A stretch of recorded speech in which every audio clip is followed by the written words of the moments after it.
তই মোক এৰি কেনেকৈ আছ বাৰু ইমান দিন?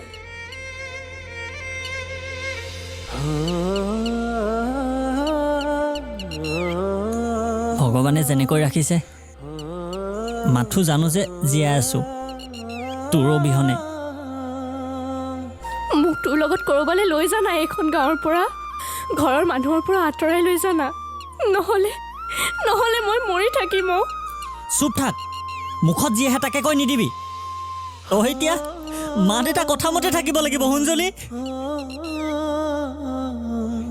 মোৰ লগত থাকিলে তোৰ জীৱনটো এনেই ধ্বংস হৈ যাব।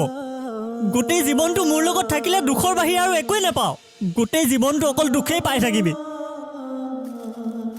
তাতকে বেলেগ ল'ৰা এটা চাই বিয়া হৈ গুচি যাবি, এদিন নহয় এদিন সুখী হ'ব পাৰিবি। এনেকে কেলে কৈছ বাৰু তই? মোৰ জীৱনটো দেখিছনে সৰুৰ পৰাই কেনেকুৱা হৈছে, ইমান কষ্ট পাই আছো। নিজৰ বুলিবলৈ কোনোৱে নাই।